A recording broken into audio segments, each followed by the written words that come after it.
Welcome बच्चों। Last lecture में हम लोगों ने डॉट प्रोडक्ट शुरू कर दिया था और अब डॉट प्रोडक्ट पे एक बात और लिखते हैं, उसके बाद हम लोग डॉट प्रोडक्ट से रिलेटेड क्वेश्चंस शुरू करते हैं। ठीक है, तो एक पॉइंट और लिख लो, उसी में ऐड ऑन कर लो कि let vector A and vector B are two vectors. Already हम लोग इस बात को भी जानते हैं ना। तो मान लो दो वेक्टर्स हैं, a1i plus a2j plus a3k, और एक वेक्टर बी है b1i plus b2j plus b3k। ठीक है, और theta is the angle between them. ये दो वेक्टर्स हैं, वेक्टर ए और वेक्टर बी, और इन दोनों वेक्टर्स के बीच का एंगल कितना है? थीटा है। तो हम ये लिख सकते हैं a dot B is equal to, dot product से ये लिखा जा सकता है बिल्कुल, mod A mod B cos theta. ठीक है ना, mod A into mod B into cos theta.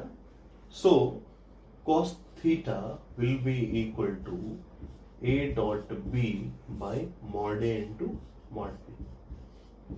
बोलो ठीक है कि नहीं? और ये चीज हम लोग ऑलरेडी करते आए हैं, फिजिक्स में तो बहुत करते हो ना, ये हम लोग डॉट प्रोडक्ट तो निकालते ही हैं। तो a डॉट बी यानी इन दोनों वेक्टर्स का डॉट प्रोडक्ट, तो क्या होगा कि ये तीनों टर्म्स के एडिशन का डॉट प्रोडक्ट होगा इन तीनों टर्म्स के एडिशन से। तो इसका मतलब कि a1i कैप का इन तीनों के साथ डॉट लिया जाएगा, प्लस a2j का भी इन तीनों के साथ डॉट लिया जाएगा, प्लस a3k का भी इन तीनों के साथ डॉट लिया जाएगा। तो जिस समय a1i कैप का इन तीनों के साथ डॉट होगा तो i डॉट i वाला तो बचेगा, बट i डॉट j वाला जीरो हो जाएगा और i डॉट k वाला भी जीरो हो जाएगा। तो कितना मिलेगा? सिर्फ ये वाला टर्म बचेगा। तो a1 b1 i dot i कितना? i डॉट i1 हो गया। तो यहां से सिर्फ कितना बचेगा? a1 b1। ठीक है ना। सिमिलरली जब j वाले का डॉट इस तीनों के साथ होगा तो i के साथ और k के साथ वाला डॉट तो खत्म हो जाएगा, j का डॉट j के साथ वाला बचेगा।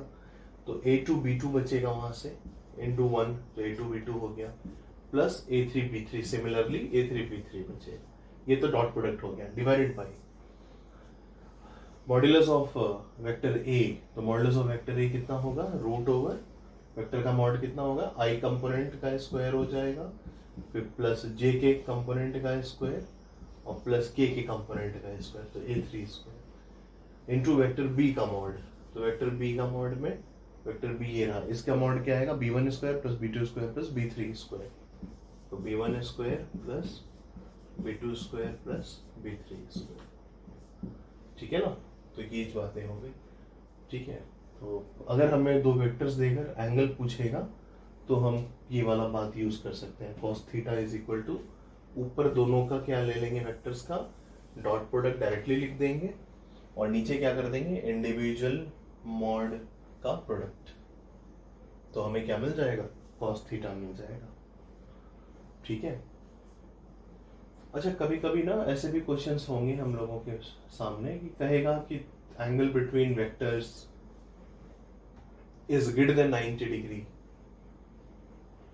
तो angle between vectors is greater than 90 degree में ना सिर्फ हमको इसकी जरूरत है, इस स्टेटमेंट की। जैसे क्या करेगा? दो वेक्टर रहेगा और किसी एक वेक्टर पे मान लो अननोन लगा देगा, एक्स लगा देगा, लैम्डा लगा देगा, कुछ भी, और बोलेगा उस अननोन की वैल्यू बताओ ताकि इन दोनों वेक्टर के बीच का जो एंगल हो वो 90 डिग्री से बड़ा हो। तो 90 डिग्री से जो बड़ा होगा तो सीधे सीधे ये देखो आरएचएस, ऐसे क्वेश्चंस में सीधे आरएचएस को देखना है कि आरएचएस मॉड ए, वेक्टर का मॉड तो हमेशा पॉजिटिव होगा, वेक्टर का मॉड तो हमेशा पॉजिटिव होगा। अगर नॉन जीरो वेक्टर्स हैं तो वेक्टर का मॉड क्या होगा? हमेशा पॉजिटिव होगा। वेक्टर की मॉड्यूलस क्या बताता है? वेक्टर की लंबाई बताता है। तो अगर नॉन जीरो वेक्टर्स हैं तो वेक्टर की लंबाई कुछ ना कुछ पॉजिटिव आएगी ही आएगी। तो अगर क्वेश्चंस में ऐसा रहता है कि नॉन जीरो वेक्टर्स हैं और लैम्डा या एक्स की वैल्यू बताओ ताकि वेक्टर्स के बीच का एंगल 90 डिग्री से ज्यादा हो, तो उसके लिए क्या कि ये पॉजिटिव होगा, ये पॉजिटिव होगा, और चूंकि थीटा बोल रहे हैं 90 डिग्री से ज्यादा हो तो cos थीटा कैसा होगा? cos theta will B negative. तो आरएचएस क्या होगा? नेगेटिव होगा। और आरएचएस का नेगेटिव होना मतलब एलएचएस का भी क्या होना? नेगेटिव होना। So A dot B must be what? Negative. तो अगर एंगल को बोलता है 90 डिग्री से ज्यादा हो दो वेक्टर्स के बीच का, तो अननोन की वैल्यू निकालनी है, तो सीधे सीधे डॉट प्रोडक्ट क्या कर दो? नेगेटिव कर दो। ठीक है ना। उसी तरह अगर बोलता है कि परपेंडिकुलर हो तो डॉट प्रोडक्ट क्या कर दो, थीटा 0 होना, थीटा 90 डिग्री होना चाहिए, है ना, थीटा 90 डिग्री होना चाहिए परपेंडिकुलर के लिए, तो आरएचएस क्या होगा 0 होगा, यानी डॉट प्रोडक्ट क्या होना चाहिए 0 होना चाहिए। अगर बोलेगा कि वेक्टर्स के बीच एंगल 90 डिग्री से छोटा हो, तो छोटा होने का मतलब 90 डिग्री से छोटा जब होगा तो cos थीटा कैसा होगा, पॉजिटिव होगा, है ना, पॉजिटिव होगा। और जब पॉजिटिव की बात हम लोग कर रहे हैं तो आरएचएस क्या मिलेगा, पॉजिटिव, इसका मतलब एलएचएस भी क्या होना चाहिए, पॉजिटिव होना चाहिए। तो A dot B should be what, greater than 0। ठीक है, तो अगर एंगल्स पे कंडीशन देकर कुछ पूछा जाए कि थीटा अगर 90 से बड़ा होना है, तो सीधे सीधे डॉट प्रोडक्ट को क्या कर दोगे, एलएचएस वाले पार्ट को सीधे डॉट प्रोडक्ट लेकर, जो सीधे सीधे हमें डॉट प्रोडक्ट दिखाई देगा वेक्टर्स की हेल्प से, उसको क्या कर देंगे 90 डिग्री से ज़्यादा के केस में नेगेटिव कर देंगे, इक्वल टू 90 डिग्री के केस में 0 कर देंगे, और 90 डिग्री से छोटे के केस में पॉजिटिव कर देंगे। ठीक है ना, तो बढ़े आगे क्वेश्चन हम लोग शुरू करते हैं ना। पहले शुरुआत में एकदम छोटे छोटे सिंपल सिंपल क्वेश्चन करेंगे, फिर अच्छे लेवल तक पहुंचेंगे। ठीक है, तो एकदम बेसिक से शुरुआत करें, क्योंकि हर काम बेसिक से होना चाहिए। ठीक है ना, लिखो क्वेश्चन लिखते हैं बच्चों। ये 2 क्वेश्चन हमने लिखा है, 1 बाय 1 दोनों को करते हैं, बहुत छोटे छोटे सिंपल सिंपल क्वेश्चन हैं। पहला वाला तो एकदम ही फॉर्मूला बेस्ड है। 2 वेक्टर्स दिए हैं, वेक्टर ए और vector B. Vector A unit vector है, वेक्टर ए की मॉड वैल्यू कितनी दी है 1, वेक्टर बी की मॉड वैल्यू कितनी है 4, और डॉट प्रोडक्ट दिया है ए और बी दोनों का कितना 2। हमें बताना है कि ए और बी के बीच का एंगल थीटा कितना होगा। करो जल्दी से, तो बहुत सिंपल सा क्वेश्चन है ना। तो ए डॉट बी को हम लोग क्या लिख सकते हैं, A dot B will be as per the formula mod A mod B cos theta ना।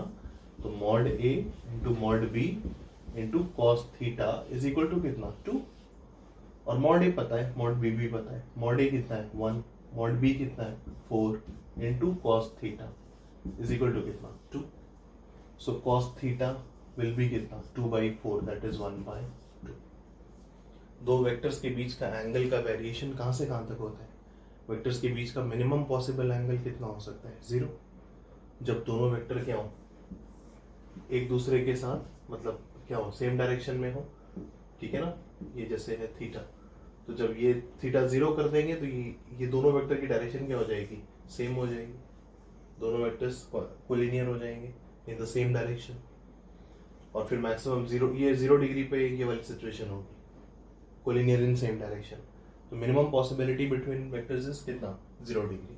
और फिर इस एंगल को जस्ट जब ये वाली सिचुएशन है कोलिनियर इन सेम डायरेक्शन, उसको थीटा को बढ़ाते जाओ बढ़ाते जाओ बढ़ाते जाओ, बढ़ रहा है बढ़ रहा है बढ़ रहा है, इस सिचुएशन पे क्या होगा 90 डिग्री होगा, है ना। This angle will be 90 degree. और बढ़ाओ और बढ़ाओ और बढ़ाओ बढ़ाओ बढ़ाओ बढ़ाओ बढ़ाओ बढ़ाओ, ऐसे आ जाओगे तो ये कितना हो जाएगा 180 डिग्री हो जाएगा। They will be collinear in opposite direction. तो ये वाला सिचुएशन होगा, उस समय वेक्टर ऐसे होगा, तो एक वेक्टर की डायरेक्शन इधर, एक वेक्टर की डायरेक्शन इधर। तो मैक्सिमम पॉसिबल एंगल कितना हो सकता है वेक्टर्स के बीच का 180 डिग्री।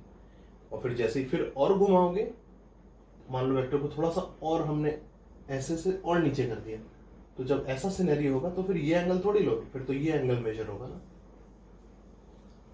ठीक है ना, तो मैक्सिमम कितना तक गया 180 डिग्री तक। फिर हमने सोचा कि थोड़ा और घुमाते हैं, तो फिर ये भले ही 180 से बड़ा हो गया, पर उस समय मेजरमेंट ये वाला तो होगा नहीं, मेजरमेंट तो ये वाला होगा ना। तो फिर वापस क्या हो गया 180 से छोटा हो गया। तो 2 वेक्टर्स के बीच का एंगल हम लोग जानते हैं, इसको हटा रहे हैं। 2 वेक्टर्स के बीच का एंगल क्या होगा 0 से लेकर 180 डिग्री तक वेरी करता है। अब उस 0 से 180 में क्लोज इंटरवल में cos थीटा हाफ कब होगा, when theta is 60 degree. This implies theta is π/3। cos 60 ही होता है ना हाफ, तो थीटा की वैल्यू कितनी आएगी π/3 आएगी। बोलो ठीक है, सही है ना, सिंपल सा क्वेश्चन था। चलो अब अगला वाला करो। तो कि वेक्टर ए और वेक्टर बी दोनों दिए हुए हैं, they are the unit vectors. Vector A भी यूनिट वेक्टर है और वेक्टर बी भी यूनिट वेक्टर है। ये देखो दोनों वेक्टर्स के बीच का एंगल कितना है 60 डिग्री है, और हमें बताना है इस डॉट प्रोडक्ट की value 3a + 4b dot product with 2a - 5b। Vector A और वेक्टर बी यूनिट वेक्टर है with cos theta, sorry with angle theta between them is कितना 60 डिग्री। इस डॉट प्रोडक्ट की वैल्यू बताओ, जल्दी से करो, बहुत सिंपल सा है। स्क्रीन रोक के एक बार कोशिश करो, ठीक है। अब डॉट प्रोडक्ट को यहाँ पे जब ओपन करोगे ना, तो 3a का भी दोनों के साथ डॉट लिया जाएगा और 4b का भी दोनों के साथ डॉट लिया जाएगा। तो 3a डॉट 2a कितना हो गया, 3 2 तो 6 हो गया, स्केलर्स तो आपस में मल्टीप्लाई हो जाएंगे और a डॉट a बनेगा। a डॉट a का मतलब मॉड a का स्क्वायर, याद आ रहा है लास्ट लेक्चर में हम लोगों ने लिखा था ये बात को कि वेक्टर a का खुद के साथ डॉट बराबर वेक्टर के मॉड का होल स्क्वायर, ये हो गया। उसी तरह 3a डॉट -5b, तो 3 इंटू -5 तो कितना हो गया, -15 हो गया और a डॉट b हो गया कितना, a डॉट b। फिर 4b डॉट 2a, तो 4 2 सा कितना हो गया, 8 हो गया प्लस 8 और b डॉट a को हम a डॉट b भी लिख सकते हैं ना, कम्यूटेटिव होता है डॉट प्रोडक्ट, तो चाहे b डॉट a लिखो चाहे a डॉट b लिखो। ऐसा हमने इसलिए लिख लिया ताकि एक जैसे दोनों टर्म दिखे, इसलिए लिखा। b डॉट a को क्या लिख लिया, जब 4b का डॉट 2a के साथ लिया तो b डॉट a आया, बट हमने क्या लिख लिया, a डॉट b लिख लिया, because dot product is commutative. अब 4b का डॉट किसके साथ, -5b के साथ, तो 4 इंटू -5 कितना, -20 और b डॉट b यानी मॉड b का स्क्वायर। बोलो सही है। अब सिंप्लीफाई करोगे, ये मॉड a की जगह तो 1 हो जाएगा, तो ये 1 का स्क्वायर इंटू 6 कितना हो गया, 6 हो गया। इसको देखते हैं, -20 इंटू 1 का स्क्वायर ना, मॉड b भी 1 है तो -20 हो गया और -15 प्लस 8 कितना, -7 टाइम्स a डॉट b। इसके बाद क्या हो गया, 6 -20 इज -14 हो गया, -7 a डॉट b का मतलब mod a 1 into mod b 1 into cos theta यानी कॉस ऑफ 60 यानी हाफ। अब इसको सिंप्लीफाई कर लिया जाए तो -14 -7/2 यानी -35/2 ये आ गया। बोलो ठीक है ना। तो इस क्वेश्चन का आंसर ये डॉट प्रोडक्ट कितना हो गया, -35/2। ठीक है, कर लिया हो गया, बढ़िया। आगे लिखो, नेक्स्ट क्वेश्चन लिखते हैं बच्चों। ये 2 क्वेश्चन करते हैं। पहला क्वेश्चन में हमें 2 वेक्टर्स दे रखे हैं, 5i cap -3j cap plus 3k cap. एक वेक्टर ये है और एक वेक्टर ये है, i cap -2j cap plus 2k cap, है ना, ये दूसरा वेक्टर है। हमें इस वाले वेक्टर का प्रोजेक्शन का लेंथ निकालना है इस वेक्टर पे। हम लोगों ने याद होगा लास्ट लेक्चर में फॉर्मूला लिखा था वेक्टर ए के प्रोजेक्शन का वेक्टर बी पे।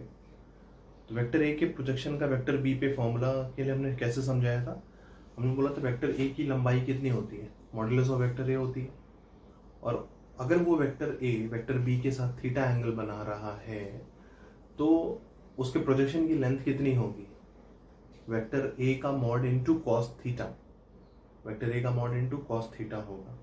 वो डॉट प्रोडक्ट की हेल्प से मिल जाता है, क्योंकि vector A dot vector B में ये 2 टर्म तो आ ही जाते हैं। तो vector A dot vector B, हम वेक्टर ए का प्रोजेक्शन निकालना चाह रहे हैं वेक्टर बी पे, तो इसमें क्या क्या आता है, मॉड ए आता है, मॉड बी आता है और कॉस थीटा आता है। बट प्रोजेक्शन की लेंथ वेक्टर ए की वेक्टर बी पे कितनी होती है, मॉड ए कॉस थीटा होती है, पर इसमें वो 2 टर्म तो आई पर एक एक्स्ट्रा टर्म मॉड बी भी आया, इसलिए डिवाइड कर दें अगर इसको कितने से, वेक्टर बी के मॉड से, तो ये क्या बनता है, length of projection of vector A on vector B. Length word है तो डॉट प्रोडक्ट तो नेगेटिव पॉजिटिव कुछ भी हो सकता है, लेंथ वर्ड है इसलिए मॉड भी लगाना होगा, ठीक है ना। So this will be the length of projection of vector A on vector B. अगर वेक्टर बी का प्रोजेक्शन पूछेगा वेक्टर ए पे तो क्या होगा, वेक्टर बी का प्रोजेक्शन अगर पूछता है तो मॉड बी कॉस थीटा होना चाहिए, तो mod B mod A into cos theta, extra कौन आया, मॉड ए आया ना, डिवाइड कर दो मॉड ए से। देखो ये क्या हो जाएगा, वेक्टर बी का प्रोजेक्शन का लेंथ हो जाएगा किस पे, वेक्टर ए पे, ठीक है, क्योंकि ये इसको सिंप्लीफाई करेंगे तो मॉड बी कॉस थीटा बचेगा, ठीक है। So this will be the length of projection of vector B on vector A, this will be the length of projection of vector A on vector B, ठीक है। तो अब आगे बढ़ते हैं हम लोग। अब क्या करेंगे, इसको, ये वेक्टर ए है और ये वेक्टर क्या है, बी है, मान लेते हैं this is vector A and this is vector B. तो length of projection of vector A निकालना है किस पे, वेक्टर बी पे, तो क्या बनेगा, ये चीज वेक्टर ए कर लेते हैं and this is vector B. तो length of projection of vector A चाहिए ऑन वेक्टर बी, तो कौन सा फॉर्मूला यूज होगा, ए का प्रोजेक्शन बी पे यानी मॉड ए कॉस थीटा, तो mod A mod B cos theta, mod A cos theta चाहिए इसलिए मॉड बी से डिवाइड कर दोगे ये, ठीक है, इज इक्वल टू मॉडुलस लगा देते हैं, ए डॉट बी पहले लिखो, तो इन दोनों का डॉट प्रोडक्ट, तो 5 इंटू 1 कितना हो गया, 5 हो गया, -3 इंटू -2 +6 हो गया, +3 इंटू +2 +6 हो गया। सही है ना, डॉट प्रोडक्ट तो यही आएगा, divided by modulus of B, इसका मॉड, तो कितना, √i का स्क्वायर 1, जे वाले कंपोनेंट का स्क्वायर 4, के वाले कंपोनेंट का स्क्वायर भी कितना 4, कितना हो गया 17 हो गया ऊपर, और नीचे कितना हो गया 8 + 1 9 का रूट कितना 3, सो आंसर इज कितना 17/3। बोलो ठीक है, प्रोजेक्शन का फॉर्मूला यूज करके बस सीधे सीधे पुटअप करना था, कुछ विशेष बात नहीं थी। तो answer will be length of projection of this vector on this vector will be कितना 17/3। अच्छा, अगर मान लो इस वेक्टर का प्रोजेक्शन का लंबाई पूछा होता इस पर, तो ऊपर तो डॉट प्रोडक्ट ही होता, तो ऊपर तो अभी भी क्या आता 17 ही आता, नीचे बस बदल जाता, इसका जब प्रोजेक्शन का लेंथ निकाल रहे होते इस पर, तो इसके मॉड से डिवाइड करते हैं, जिस पर निकालते हैं उसके मॉड से डिवाइड करते हैं। अभी पहले हम बी पर निकाल रहे थे तो बी के मॉड से डिवाइड किए, अभी हम ए पर अगर निकालना चाहें तो किसके मॉड से डिवाइड होगा, ए के मॉड से। ठीक है ना, कर लेंगे, बढ़े आगे। तो देखो अब फिर ये अगला वाला क्वेश्चन करते हैं ना, इसको हटाते हैं। नेक्स्ट क्वेश्चन में देखो क्या दिया है कि vector A and vector B are unit vectors. तो यूनिट वेक्टर्स कह दे चाहे ऐसे लिख दे, बातें क्या है दोनों सेम है, तो वर्ड्स में भी कह सकता है या मैथमेटिकली भी लिख सकता है। तो vector A and vector B are unit vectors such that modulus of a + b is equal to 1, या ऐसे भी कह सकते हैं vector A vector B and vector a + b all are unit vectors. ठीक है ना, तो कैसे भी इस तीनों बातों को कैसे भी लिख सकता है। हमें पूछा है कि दोनों वेक्टर्स के बीच का एंगल कितना होगा और a - b वेक्टर का मॉड्यूलस कितना होगा। ठीक है ना, तो वेक्टर ए और वेक्टर बी के बीच का एंगल बताना है और a - b का मॉड्यूलस भी बताना है। देखो, जब भी इस टाइप का मॉड्यूलस तुम्हें दिखे, इस टाइप बोले तो वेक्टर्स का एडिशन का मॉड या वेक्टर्स का सब्ट्रैक्शन का मॉड। ठीक है ना, वेक्टर्स के एडिशन का मॉड या वेक्टर्स के सब्ट्रैक्शन का मॉड जब भी दिखेगा, चाहे 2 वेक्टर्स अंदर यूज हो चाहे 3 वेक्टर्स यूज हो, जनरली 3 तक ही जाता है, उससे ज्यादा ऊपर नहीं जाएगा। तो अभी फिलहाल 2 है, ए और बी, हो सकता है जैसे आने वाले क्वेश्चन से हम लोग ए बी और सी तीनों देखेंगे। तो इसका इस मॉड को हटाने का बेस्ट उपाय लास्ट लेक्चर की एक रिजल्ट जिसमें मॉड्यूलस का स्क्वायर यूज होता है। जब हम मॉड्यूलस का स्क्वायर लिख देते हैं तो मॉड्यूलस हट जाता है और वो रिजल्ट किस में कन्वर्ट हो जाता है, डॉट प्रोडक्ट में। हम लोगों ने लास्ट लेक्चर में देखा है कि मॉड्यूलस ऑफ ए का whole square is a dot A, है ना।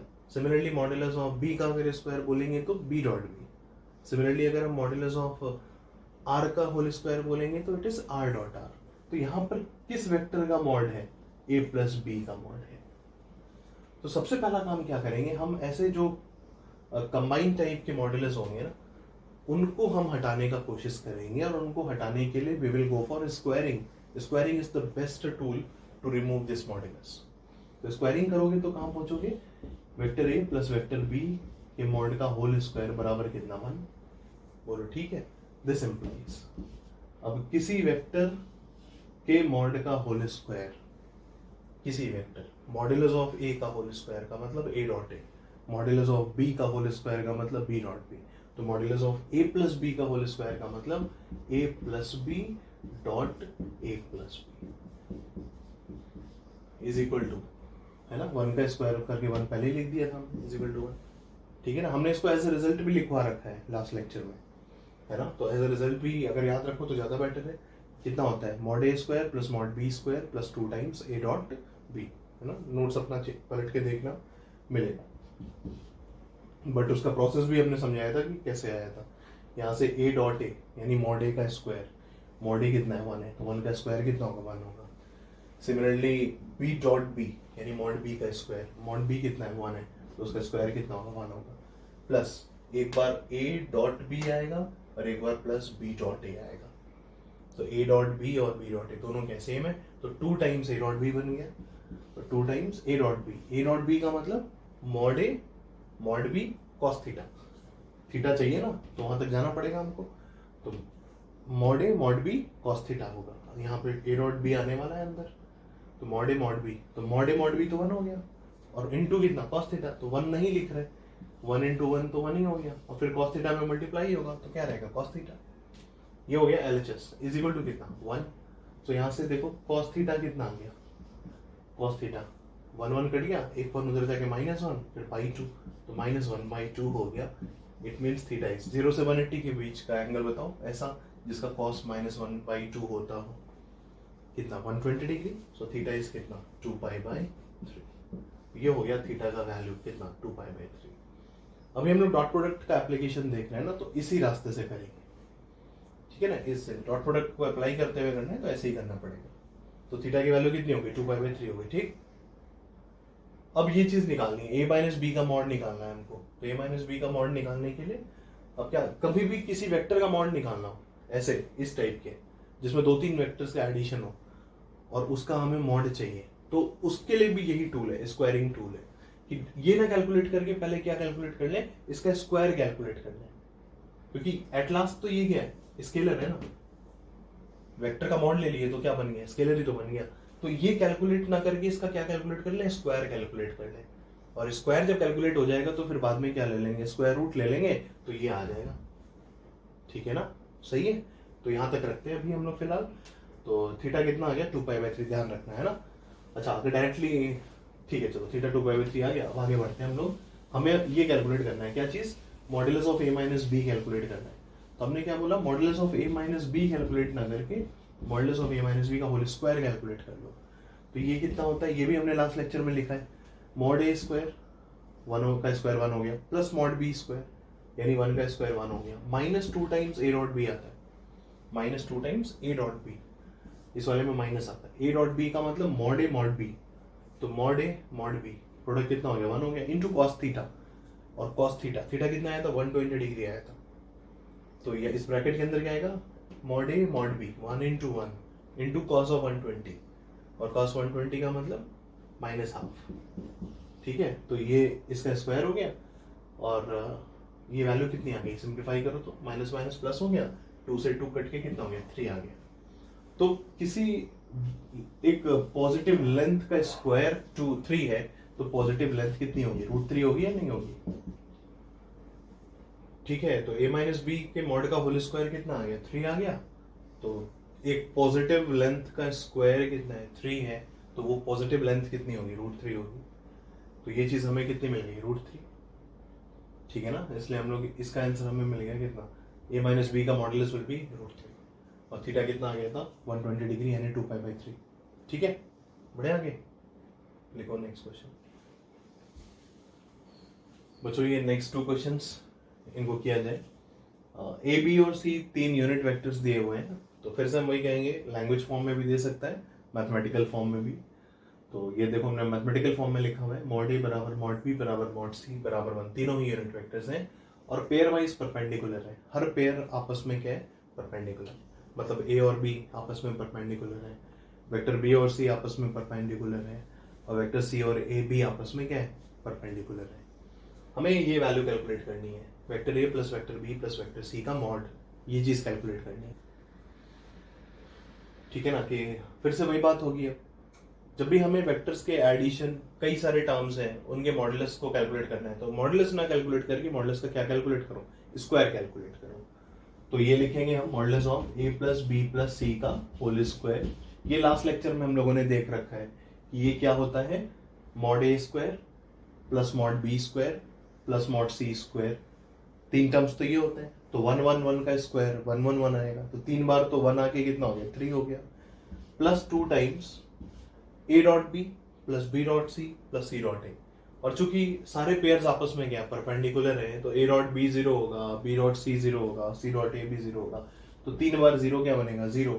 So this is equal to कितना, ये 0 हो गया, ये 3 हो गया, कितना आ गया 3 आ गया। तो अब एक पॉजिटिव क्वांटिटी का स्क्वायर 3 है, तो पॉजिटिव क्वांटिटी कितनी होगी √3 होगी कि नहीं होगी। स्क्वायर हटता है तो वैसे प्लस माइनस दोनों आता है, पर ऑलरेडी वेक्टर के मॉड है ना, उसका स्क्वायर कैलकुलेट कर रहे हो, तो वेक्टर का मॉड कभी नेगेटिव तो हो नहीं सकता, तो -√3 तो नहीं होगा ना, सिर्फ क्या होगा +√3 होगा। तो पहले वाले का आंसर ये कितना हो जाएगा +√3. This will be the answer of first question. Simple सा था, सही है ना, सीधे सीधे फॉर्मूला बेस्ड. इस क्वेश्चन को हम लोग क्यों कर रहे हैं, मॉड पूछा रहे कभी भी तो मॉड कैलकुलेट नहीं करेंगे. क्या कैलकुलेट करेंगे, मॉड का स्क्वायर, क्योंकि उससे क्या होगा, मॉड हट जाएगा और चीजें डॉट प्रोडक्ट में कन्वर्ट हो जाएंगी. ठीक है ना. इसी तरह कोशिश करो तो ये अगला वाला खुद से जल्दी से कोशिश करो.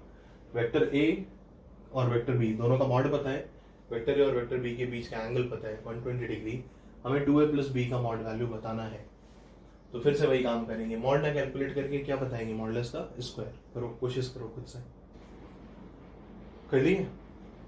तो 2a + b का मॉड ना कैलकुलेट करके क्या कैलकुलेट किया जाए, 2a + b के मॉड का होल स्क्वायर. ठीक है, इज इक्वल टू, इसका मतलब क्या हो जाएगा, 2a + b का डॉट खुद के साथ, 2a + b के साथ इज इक्वल टू अब डॉट प्रोडक्ट ओपन करते हैं. तो 2a का डॉट 2a के साथ 2 2 4 इंटू मॉड a का स्क्वायर, b का डॉट b के साथ यानी मॉड b का स्क्वायर, फिर 2a डॉट b यानी 2 टाइम्स a डॉट b, और b डॉट 2a यानी फिर से 2 टाइम्स b डॉट a आएगा, पर उसको क्या लिख सकते हैं, a डॉट b. तो इन दोनों से मिलेगा 2 टाइम्स a डॉट b, इन दोनों से भी मिलेगा 2 टाइम्स a डॉट b यानी 4 टाइम्स a डॉट b. बोलो यहाँ तक सही है ना, कोई दिक्कत यहाँ तक. अब इसके बाद ये सारा डेटा रख दो. तो 4 टाइम्स मॉड a का स्क्वायर, मॉड a कितना है 2 है, तो 2 का स्क्वायर 4 4 जा 16, प्लस मॉड b कितना है 1 है, तो 1 का स्क्वायर कितना हो गया 1 हो गया. ठीक है, plus 4 times a dot b यानी mod a mod b cos theta, mod a कितना है 2 है, मॉड b कितना है 1 है, into cos theta. Theta angle कितना दिया था, थीटा ये जो 120 था ये वेक्टर ए और वेक्टर बी के बीच का एंगल है ना. तो यहाँ पे कॉस थीटा के लिए जगह कितना यूज होगा, क्योंकि ए और बी के बीच का एंगल थीटा यूज करना है ना डॉट प्रोडक्ट के लिए. तो कॉस ऑफ 120 यूज करो. कॉस 120 का मतलब -½ इट विल बी -½ बोलो ठीक है. तो 2 से 2 गया, ये कितना बन गया -4. तो 16 + 1 17 -4 कितना 13. अब एक पॉजिटिव क्वांटिटी का स्क्वायर 13 है, इट मींस वो पॉजिटिव क्वांटिटी कितनी होगी, तो 2a + b वेक्टर का मॉड विल बी कितना √13. बोलो ठीक है ना, कोई दिक्कत नहीं. कोई दिक्कत होगी तो बिल्कुल बताना है ना. छोटी छोटी बातें देखो, सीखने के लिए हम लोग एक टाइप का 2-3 क्वेश्चन कर रहे हैं. तो √13 आएगा 2a + b का मॉड वैल्यू. बढ़िया. आगे देखो नेक्स्ट क्वेश्चन देखते हैं बच्चों. ये फिर अगले 2 क्वेश्चन है. वेक्टर ए और vector B non zero vectors हैं, they are not equal to null vector. ना तो ए नल है ना ही बी नल है. और एक कंडीशन ये वेक्टर ए और वेक्टर बी मिलकर सेटिस्फाई कर रहे हैं कि a + b का मॉड बराबर है a - b के मॉड के. Then find the angle theta between, यहाँ पे थीटा क्या है, वेक्टर ए और बी के बीच का एंगल पूछा गया है. तो ए और बी के बीच का एंगल कितना होगा बताओ. 2 मॉड का वैल्यू बराबर है, a + b का मॉड और a - b का मॉड, ये दोनों क्या है आपस में बराबर है. a और b नल कोई भी नहीं है, तो a और b के बीच का एंगल बताना है. फिर से उसी वर्किंग पर बेस्ड है ना. मॉड हमें एंगल तक एंट्री करनी है, एंगल तक जाना है. और यहाँ पे अभी रिलेशन मॉड का दे रखा है, तो मॉड जैसे ही हम हटाने का उपाय करेंगे वैसे हमारी एंट्री डॉट प्रोडक्ट में हो जाएगी. और जैसे डॉट प्रोडक्ट में एंटर होगा एंगल चलाएगा. तो ये रिलेशन दिया हुआ है, कोशिश करो एक बार खुद से, है ना. उम्मीद है बिल्कुल कर लोगे. स्क्वायरिंग करो सबसे पहले, है ना, क्योंकि ये दोनों बराबर हैं तो इनका स्क्वायर भी क्या होगा बराबर होगा. तो LHS क्या बन जाएगा, मॉड्यूलस ऑफ a + b का whole square is equal to RHS क्या होगा, मॉड्यूलस ऑफ a - b का होल स्क्वायर. ये दोनों रिजल्ट हम लोग जानते हैं लास्ट लेक्चर में. तो इसको क्या लिखोगे, मॉड a का whole square plus mod b का whole square plus 2 times a dot b, है ना. और RHS को क्या लिखोगे, मॉड a का स्क्वायर प्लस मॉड b का square -2 times a dot b. बोलो ठीक है. तो a स्क्वायर b स्क्वायर इन दोनों का मॉड तो खत्म हो गया, ये तो कैंसिल हो गया.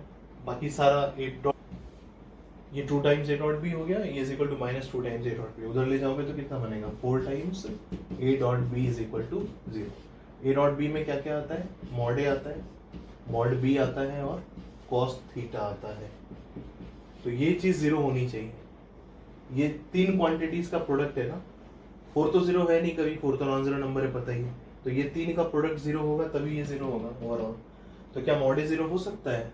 सॉरी मॉड ए का मॉड जीरो, सॉरी क्या बोल रहे हैं, सॉरी यार, हाँ मॉड ए जीरो हो सकता है क्या? नहीं मॉड ए जीरो नहीं हो सकता ना, क्योंकि वेक्टर ए नल नहीं है, नल वेक्टर का ही मॉड जीरो हो सकता है, बाकी किसी वेक्टर का मॉड जीरो नहीं हो सकता, तो मॉड ए जीरो हो नहीं सकता।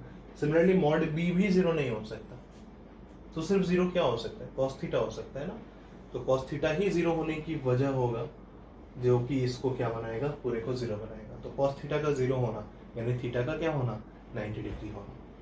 So theta will B 90 degree, pi by 2। बोलो ठीक है, कोई दिक्कत नहीं है ना? चलो अगला क्वेश्चन करो। तो नेक्स्ट क्वेश्चन में क्या कह रहा है कि वेक्टर आर एक वेक्टर है जो हमें पता लगाना है कि वो वेक्टर कौन सा है। देखो लास्ट में लिखा है ना फाइंड वेक्टर आर, तो हमें वेक्टर आर का पता लगाना है। वेक्टर आर की खास बात यह है कि वेक्टर आर कोलिनियर है किसके साथ, वेक्टर ए के साथ, और वेक्टर ए जो कि ये है 2i cap plus J cap minus K cap, और आर एक कंडीशन और दे रखी है कि ए का डॉट आर के साथ कितना है 3। करो कोशिश, कोलिनियरिटी की मैथमेटिकल कंडीशन यूज करो कि वेक्टर आर को कोलिनियर होना है वेक्टर ए के साथ, तो वेक्टर आर का ए के साथ कोलिनियर होना मतलब मैथमेटिकली वेक्टर आर बिल्कुल होगा लैम्डा टाइम्स वेक्टर ए के बराबर। सही है ना, क्योंकि क्वेश्चन कह रहा है vector R is collinear with vector A, तो अगर कोई दो वेक्टर्स आपस में कोलिनियर होते हैं तो दोनों के बीच में स्केलर मल्टीपल का रिलेशन होता है। तो वेक्टर आर कोलिनियर है वेक्टर ए के साथ, तो definitely there must be some lambda for which vector R will be equal to lambda times vector A.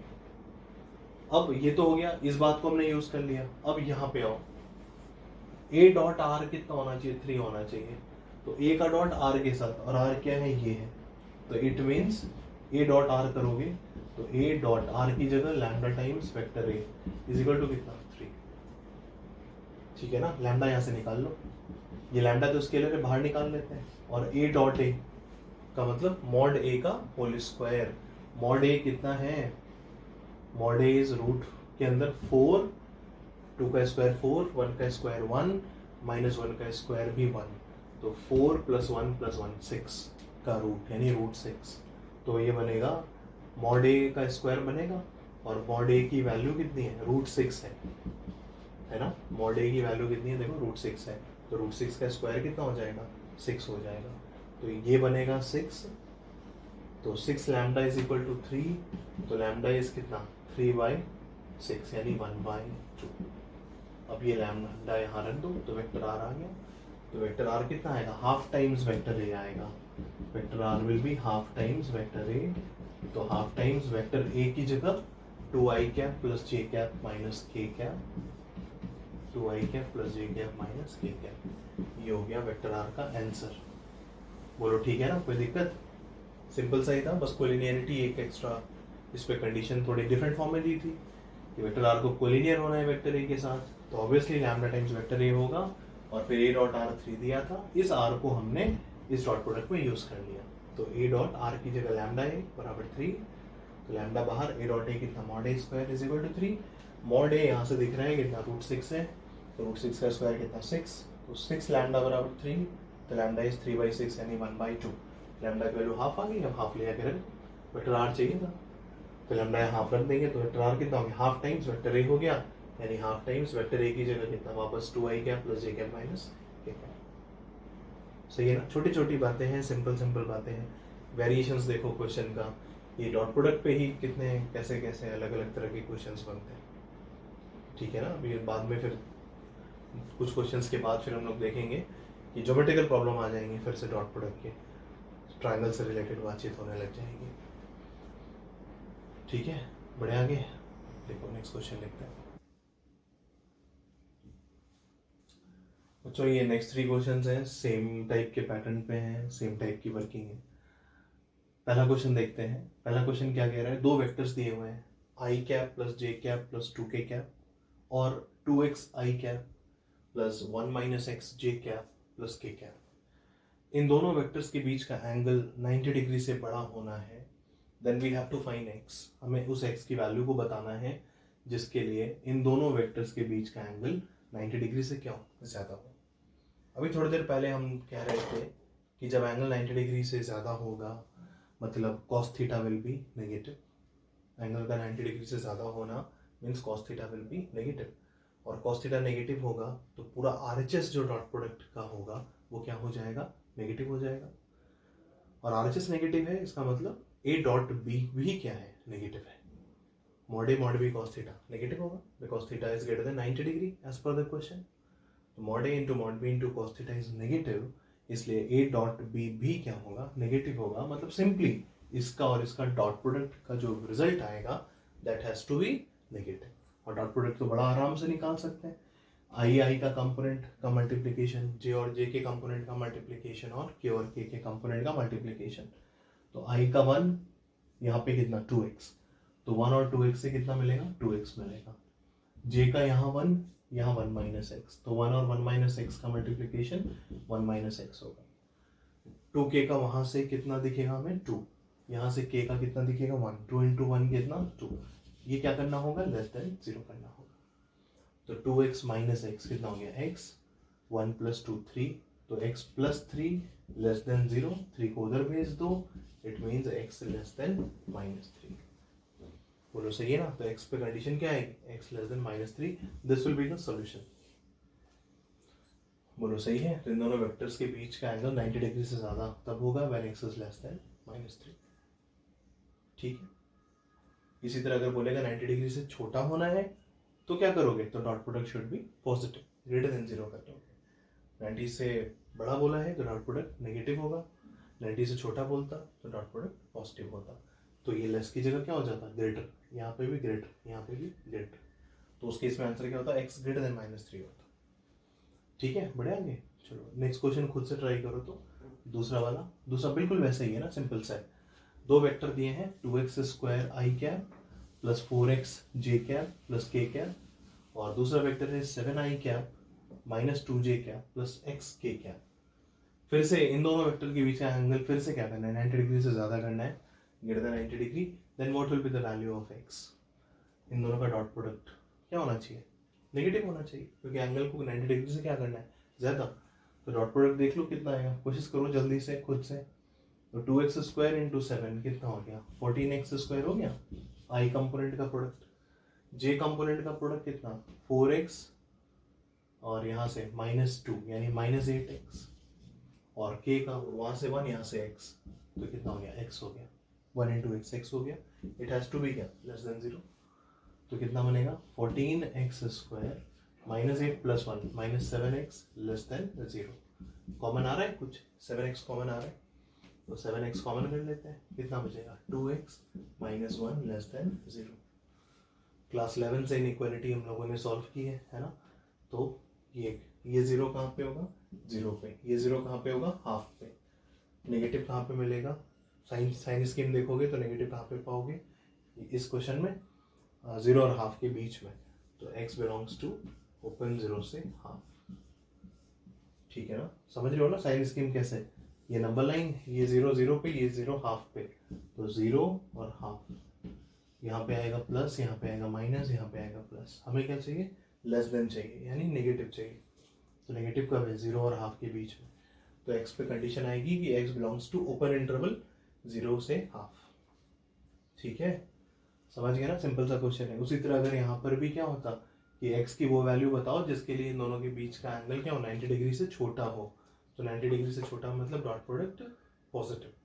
तो डॉट प्रोडक्ट पॉजिटिव करते, तो बस ये लेस देन की जगह क्या हो जाता, ग्रेटर हो जाता. ये लेस की जगह ग्रेटर हो जाता, इस लेस की जगह ग्रेटर हो जाता. तो ग्रेटर के लिए कौन सा साइन देखते, प्लस वाला. तो क्या आता, 0 से छोटा या फिर हाफ से बड़ा. तो आंसर आता -∞ से 0 x को क्या क्या वैल्यू देंगे, -∞ से 0 यूनियन हाफ से इन्फिनिटी. 0 पे भी ओपन और हाफ पे भी ओपन. ठीक है, बढ़िया आगे. तो ये 2 क्वेश्चन हो गए ना. अब देखो तीसरा एक अच्छा क्वेश्चन है. 2 तो बेसिक हो गए, तीसरा एक अच्छा क्वेश्चन है. तीसरा क्वेश्चन में क्या कह रहा है, 2 वेक्टर है. एक वेक्टर है c times log x on the base 2 with i component, -6j component plus 3k component, और दूसरा वेक्टर है log x on the base 2 i component plus 2j component plus 2c log x on the base 2 with कौन सा component, k component. इन दोनों vector के बीच का angle को हमें फिर से क्या करना है, सेम 90 डिग्री से बड़ा करना है फॉर ऑल एक्स। कैसे? सभी एक्स कौन से? पॉजिटिव एक्स के लिए। देखो लिखा है for all x greater than 0। ये दो वेक्टर हैं, इन दोनों वेक्टर के बीच का एंगल 90 से ज्यादा करना है सभी पॉजिटिव एक्स के लिए। तो सी को क्या क्या वैल्यू दे सकते हैं, ताकि एक्स कुछ भी रखें हम, कोई भी वैल्यू उठा के रख दें 0 से बड़ी, एक्स की जगह कोई भी 0 से बड़ी वैल्यू रखी जाए, तो बनने वाला हर दो वेक्टर का जो पेयर होगा उन दोनों के बीच का एंगल क्या हो, 90 डिग्री से ज्यादा हो। ठीक है, तो पहले तो 90 डिग्री से ज्यादा होने की कंडीशन की पहली लाइन तो लिखो। 90 डिग्री से ज्यादा होने के लिए क्या काम, वही काम करेंगे जो अब तक करते आए हैं दोनों में। तो 90 डिग्री से ज्यादा एंगल का मतलब dot product should be negative. तो डॉट प्रोडक्ट इन दोनों का देखते हैं।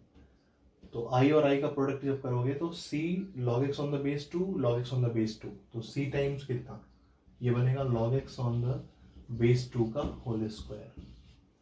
बोलो ठीक है। फिर j और j से तो कांस्टेंट आएगा, -6 इंटू 2 -12 आएगा ना, इसको थोड़ा देर बाद लिखेंगे। -12 ध्यान रखो है ना, j और j से कितना है, -12 आएगा।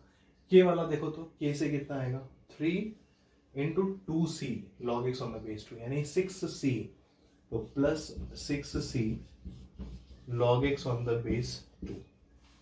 ये k और k का आ गया। और -6 इंटू 2 कितना, -12। It has to be less than 0 for all x greater than 0। ठीक है, इसको हमें क्या करना है, पॉजिटिव करना है सभी x के लिए। कैसे x, सभी पॉजिटिव x के लिए। अब पता है, अब ये जो क्वेश्चन है, अब ये क्वेश्चन वेक्टर का नहीं रह गया, अब ये क्वेश्चन क्वाड्रेटिक का बन गया। ठीक है, वेक्टर का काम खत्म हो गया। जैसे ही हमने ये बात लिख ली, इस लाइन को लिखते ही वेक्टर का काम खत्म हो गया। अब यहां से क्वाड्रेटिक का काम शुरू होगा। पहले तो ये देखो कि अगर थोड़ी देर के लिए हम log x on the base 2 को क्या मानते हैं, y मानते हैं। log x on the base 2 को y मानते हैं। तो ये बताओ कि जब हम x को सारे पॉजिटिव वैल्यूज देंगे, जब x इज ग्रेटर देन 0, तो log x on the base 2 का रिजल्ट कहां से कहां तक जाएगा, मतलब y का रिजल्ट कहां से कहां तक जाएगा। जब हम x को सारी पॉजिटिव वैल्यूज देंगे तो log x will very from -∞ से लेकर +∞। तो यहां पर x की सभी वैल्यू का देना, हर x के करस्पॉन्डिंग कुछ ना कुछ log x on the base 2 की वैल्यू आएगी। हर x के करस्पॉन्डिंग, हर पॉजिटिव x के corresponding log x on the base 2 की कुछ ना कुछ वैल्यू आएगी। और वो कुछ ना कुछ पता है कहां से लेकर कहां तक कवर कर लेगा, -∞ से लेकर +∞ तक। तुम log x का ग्राफ जानते हो, है ना, log x का ग्राफ जानते हो। log x के ग्राफ पे 1 से जब बड़ा बेस होता है, तो log x के ग्राफ पे 1 से बड़े बेस पर ग्राफ क्या होता है, ऐसा होता है ना, 1 से बड़े बेस पर कुछ इस टाइप का ऐसा होता है, ऐसा। ये 1 पे 0 होता है, 1,0 ये पॉइंट होता है। 0 से जैसे हम आगे बढ़ेंगे, 0 से थोड़ा सा आगे बढ़ते ही देखोगे ग्राफ बहुत बहुत बहुत बहुत नीचे है। तो बहुत नीचे का मतलब -∞। और फिर जैसे ही हम x बढ़ा रहे हैं ग्राफ ऊपर जा रहा है, ऊपर जा रहा है, ऊपर जा रहा है। तो इन्फिनिटी पे ग्राफ बहुत ऊपर होगा, मतलब वैल्यू क्या होगी, इन्फिनिटी होगी। तो इस इंटरवल पे log x on the base 2 का वेरिएशन कहां से कहां तक होगा, -∞ से +∞। ठीक है ना, इसका वेरिएशन होगा -∞ से +∞। इसका मतलब हम क्या कह सकते हैं, ये क्वेश्चन हमारा दूसरी लैंग्वेज में कन्वर्ट हो गया। यहाँ पे हम ये कह सकते हैं कि इस रिलेशन को सभी पॉजिटिव x के लिए ट्रू होना था। तो अब हम क्या कर रहे हैं, log x on the base 2 को y लिख रहे हैं। तो इसका मतलब cy² + 6cy -12 <0। x पॉजिटिव के करस्पॉन्डिंग, सभी पॉजिटिव x के करस्पॉन्डिंग y पे क्या कंडीशन अभी हमने बताई, y कहां से कहां तक जाएगा, -∞ से +∞। तो ये क्वेश्चन कन्वर्ट हो जाएगा इस पे, और y पे कंडीशन क्या लग जाएगी, फॉर ऑल रियल y। क्योंकि जब हम x को सारी पॉजिटिव वैल्यूज देंगे तो log x on the base 2 की सारी रियल वैल्यूज जनरेट होंगी, -∞ से लेकर +∞। इसका मतलब log x on the base 2 की जगह जब y रखेंगे तो क्वाड्रेटिक ये दिखेगी, ये <0 ही रहेगा। पर इन सभी x पर log x on the base 2 का वेरिएशन हम कहां से कहां तक पाएंगे, माइनस इन्फिनिटी से प्लस इन्फिनिटी तक। इसका मतलब this inequality will be true for all values of y from minus infinity two plus infinity. उसी बात को हमने लिखा है कि this is true for all real y, का मतलब माइनस इन्फिनिटी से प्लस इन्फिनिटी। अब देखो ये एक क्वाड्रेटिक है, ठीक है ना, क्वाड्रेटिक है, पर याद होगा क्वाड्रेटिक में इस टाइप की वर्किंग हम लोग करते थे, पर इसको क्वाड्रेटिक आंख बंद करके थोड़ी बोल सकते। क्वेश्चन थोड़ी कह रहा है कि इस क्वाड्रेटिक को लेस देन 0 होना, क्वेश्चन तो कह रहे हैं इस इनइक्वालिटी को ट्रू होना है। तो ये क्वाड्रेटिक बन भी सकता है, नहीं भी बन सकता, क्योंकि सी पर डिपेंड करेगा। तो जिस समय ये क्वाड्रेटिक बनेगा उस समय क्वाड्रेटिक के अप्रोच की बात होगी, और जिस समय क्वाड्रेटिक नहीं बनेगा वो कैसे करते हो, ये सारी चीजें हम लोग को क्वाड्रेटिक इक्वेशन में हम लोगों ने देख रखी है कि चूंकि वाई स्क्वायर का कोफिशिएंट किस पे डिपेंड कर रहा है, सी पर, सी की वैल्यू पर। तो अगर सी 0 हो गया तो ये तो टर्म ही खत्म हो गया ना, सी इंटू वाई स्क्वायर, सी 0 पे। तो सी इज इक्वल टू 0, मतलब वो वाली वैल्यू ऑफ सी जहां पर वाई स्क्वायर का कोफिशिएंट क्या हो जा रहा है, 0 हो रहा है। वो किस वैल्यू पे 0 हो रहा है, सी इक्वल टू 0 पे। तो जब ये क्वाड्रेटिक नहीं रह रहा है उस वैल्यू ऑफ सी को तो डायरेक्ट चेक करना है। तो सी 0 पे ये चीज खत्म हो रही है, तो putting C is equal to 0 and checking ये क्या ट्रू हो रहा है या नहीं ट्रू हो रहा है। तो अगर सी 0 रखते हैं तो ये भी 0, सी 0 रखते हैं ये भी 0, तो ये बार बार क्या बनेगा, -12। तो for value of C is equal to 0 LHS is always -12, चाहे y कुछ भी रख दिया जाए, और -12 तो 0 से छोटा होता है, मतलब c बराबर 0 जो है वो तो इसका सॉल्यूशन होगा ना, क्योंकि c इज इक्वल टू 0 पे y कुछ भी रख दें, ये बार बार टर्म क्या बनना है, 0, ये बार बार टर्म क्या बनना है, 0। तो LHS बार बार क्या बनना है, -12, और -12 लेस देन 0 तो होता है। तो c इज इक्वल टू 0 हम डायरेक्ट चेक से मिल गया, क्योंकि c इज इक्वल टू 0 पर ये क्वाड्रेटिक नहीं रहेगी, और फिर क्वाड्रेटिक नहीं रहेगी तो हम डिस्क्रिमिनेंट की कंडीशन यूज नहीं कर सकते, इसलिए हमें हमारी मजबूरी थी कि हमें c equal to 0 direct check करना पड़ा। अब बाकी समय जब c 0 नहीं होगा, c 0 नहीं होगा तो ये क्या रहेगी, क्वाड्रेटिक, और जब ये क्वाड्रेटिक रहेगी तो इसका ग्राफ एक पैराबोला बनेगा, ठीक है ना। जब ये c 0 नहीं होगा उस समय क्वाड्रेटिक रहेगी, क्योंकि ये कोफिशिएंट 0 बनेगा नहीं वाई स्क्वायर का, तो इसका ग्राफ क्या बनेगा, एक पैराबोला। अब हमें एक पैराबोला को हर समय क्या करना है, नेगेटिव, तो उसकी कंडीशन क्या क्या होती है, एक तो पैराबोला नीचे खुले, एक्स एक्सिस के नीचे ही हो, दोनों बातें, नीचे खुलना चाहिए और एक्स एक्सिस के हमेशा क्या रहना चाहिए, नीचे रहना चाहिए, क्योंकि फॉर लेस देन 0 करना है हमें हर समय। तो नीचे खुलने के लिए मतलब ये तो एक सॉल्यूशन हो गया ना। अब जब c 0 नहीं होगा तो क्या क्या सॉल्यूशन होगा ये बात कर रहे हैं। तो नीचे खुलना चाहिए, तो c लेस देन 0, नीचे खुल गया। इंटरसेक्शन हमेशा एक्स एक्सिस के नीचे होना, क्योंकि ऐसा अरेंजमेंट होना चाहिए, इस टाइप का होना चाहिए, ये वाला, ये अरेंजमेंट होना चाहिए, दिस इज एक्स एक्सिस, और LHS का ग्राफ ऐसा होना चाहिए, पैराबोला बनाते हुए ऐसा होना चाहिए। और पैराबोला जब नहीं बन रहा था तो c कितना मिला है, 0 मिला है, और पैराबोला बनते हुए ऐसा अरेंजमेंट को हम क्या बोलेंगे कि नेगेटिव है फॉर ऑल रियल y। देखो हर समय ग्राफ क्या होगा, एक्स एक्सिस के नीचे होगा, तो इसकी कंडीशन क्या होती है, नीचे खुले और हर समय एक्स एक्सिस के नीचे हो। नीचे खुलने के लिए वाई स्क्वायर का कोफिशिएंट नेगेटिव, वाई स्क्वायर का कोफिशिएंट c है, c क्या करोगे, नेगेटिव, और एक्स एक्सिस के नीचे ही हो, मतलब रियल रूट्स बिल्कुल ना जनरेट करें, तो इसका d के इस कंडीशन के लिए डिस्क्रिमिनेंट क्या होता है, नेगेटिव होता है। तो d क्या होगा, b square minus 4ac, b square कितना, 36 c स्क्वायर हो गया, b स्क्वायर सही है, -4ac, तो -4 इंटू सी इंटू -12 यानी +48c, बोलो सही है क्या, +48c लेस देन 0, बोलो यार सही है। इसको थोड़ा सा सिंप्लीफाई करो, तो इस वाली कंडीशन को थोड़ा सा सिंप्लीफाई करो, ठीक है, थोड़ा सा हम ऊपर वाला रफ हटा देते हैं ना, इरेज कर देते हैं, तो जल्दी से हम लोग कर लेते हैं इसको। समझ रहे हो ना कि कंडीशन ये कैसे, क्वेश्चन कैसे कन्वर्ट हो रहा है। डॉट प्रोडक्ट नेगेटिव करते ही वेक्टर का तो काम खत्म हो गया, अब उसके बाद मेनली काम किसका आ गया, क्वाड्रेटिक का काम आ गया। तो इक्वल टू 0 ऑलरेडी सॉल्यूशन मिल रखा है, अब इस पे बात कर रहे हैं। दोनों बातें होनी चाहिए, नीचे खुलना भी चाहिए और हमेशा एक्स एक्सिस के नीचे होना भी चाहिए। तो c लेस देन 0 और ये दोनों बातों का इंटरसेक्शन जो होगा वो पैराबोला बनते हुए सॉल्यूशन आएगा।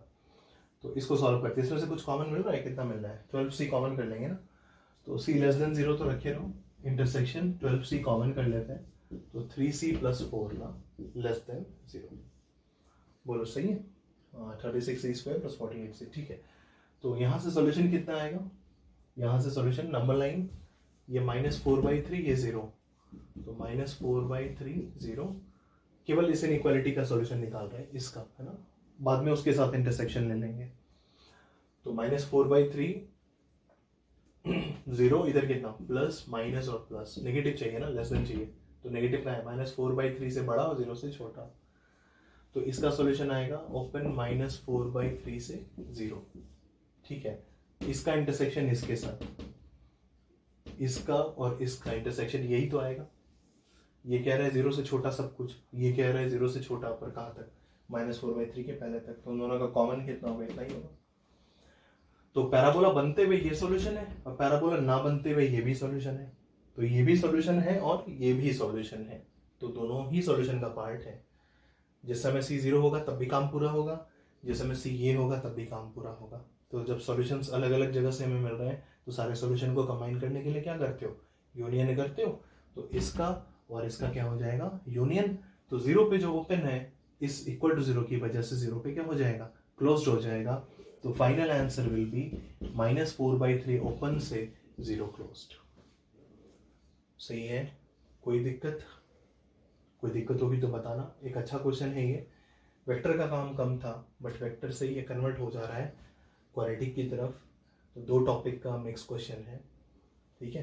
क्वाड्रेटिक की जानकारी तुम्हें होनी चाहिए इस क्वेश्चन को करने के लिए,